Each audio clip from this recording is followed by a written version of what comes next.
a WikiVidi documentaries production. Don't forget to like and subscribe. Enjoy. Croatia at the FIFA World Cup. Croatia national football team have appeared in the FIFA World Cup on 5 occasions since gaining independence in 1991. Before that, from 1930 to 1990, Croatia was part of Yugoslavia. Their best result thus far was silver position at the 2018 final, where they lost 4-2 to France. Croatia in France 1998. In the draw for the final tournament, held on the 4th of December 1997 at Stade Velodrome in Marseille, Croatia was drawn to play in Group H, along with 2 other teams which qualified for the World Cup for the first time: Jamaica and Japan, and 2-time World Cup winners Argentina.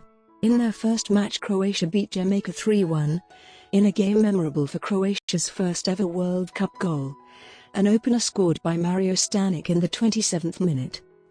Croatia went on to beat Japan 1-0 before losing their third group stage match against Argentina 0-1, in a game which was of little importance as both teams had already qualified for round of 16.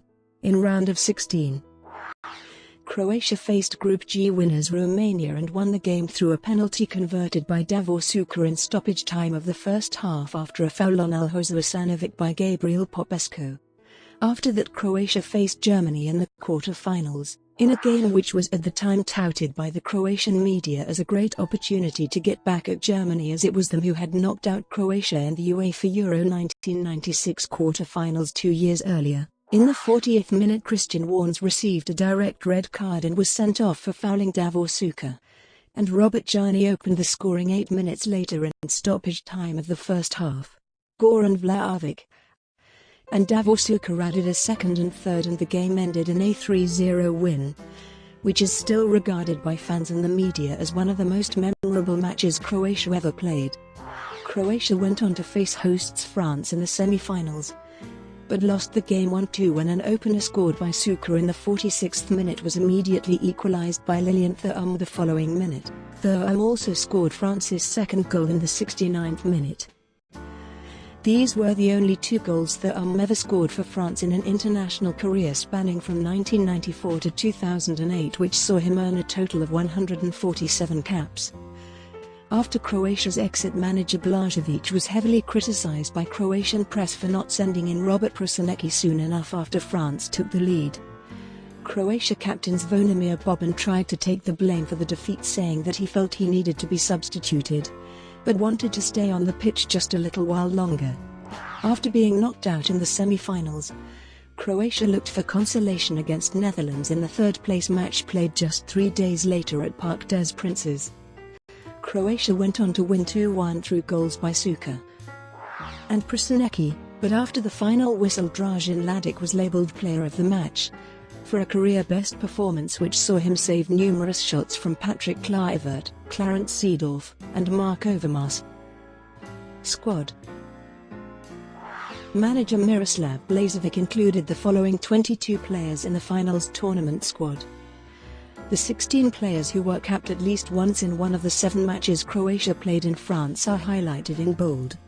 The remaining 6 players were unused at the tournament. On the other hand, 6 players appeared in all 7 matches: goalkeeper Dražen Ladic, defender Slaven Bilic, midfielders Aljoza Asanovic, Mario Stanic, Robert Jani, and striker Davor Suker.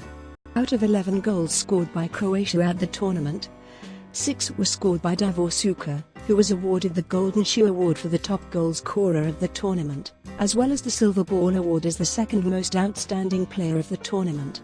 Robert Prsinecki also scored 2 goals in matches against Jamaica and the Netherlands, which made him the only player in World Cup history to score goals at finals tournaments for 2 different countries. For 3 players, this was their second appearance at the World Cup, having been members of Yugoslavia squad at the 1990 FIFA World Cup. Alen Bocic would have been 4th, having been a key player in Croatia's qualifying campaign, but he was dropped from the tournament squad after sustaining an injury just months before the tournament in France. Legacy. By beating Netherlands, Croatia finished 3rd in their World Cup debut, a feat matched only by Eusebio's Portugal in the 1966 World Cup 32 years earlier. Consequently, Croatia reached their highest ever FIFA ranking when they were third in the world for 3 months between January and March 1999 and were given the Best Mover of the Year award in 1998. The only team so far which won the award twice. Upon returning to Croatia, the whole squad was decorated by President Franjo Tudman, and were nicknamed Broncani and Vatani in the media. The latter stuck as a permanent nickname for the national team.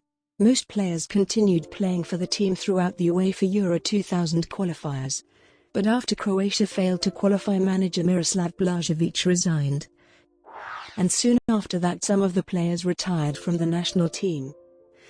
The next manager, Mirko Josic, kept some of the remaining members of the Bronze Generation and even took them to 2002 FIFA World Cup.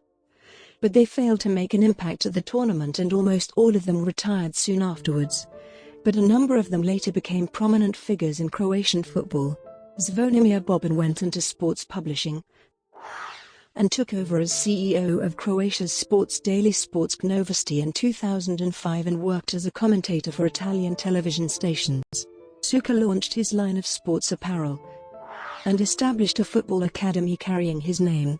Zvonimir Soldo, Robert Jani, Slaven Bilic, Igor Stimac and Dražen Ladic all took up managing jobs. Stimac later became chairman of the Association of Pro AHNL clubs, the body regulating top-flight football in Croatia, and Bilic took over as Croatia manager in 2006, hiring Aljoza Asanovic, Robert Prsinecki and Marion Mick as his assistants. Dražen Ladic took up managing the Croatia under-21 team in 2006, and Krunoslav Josic is the current manager at Dinamo Zagreb, having been appointed in 2009. Miroslav Blažević later managed a number of clubs in Croatia, Slovenia and Switzerland before taking over as Bosnia and Herzegovina manager in 2008 and sensationally leading them to the verge of qualifying for the 2010 World Cup. Brought to you by WikiVidi Documentaries. Would you like to know more?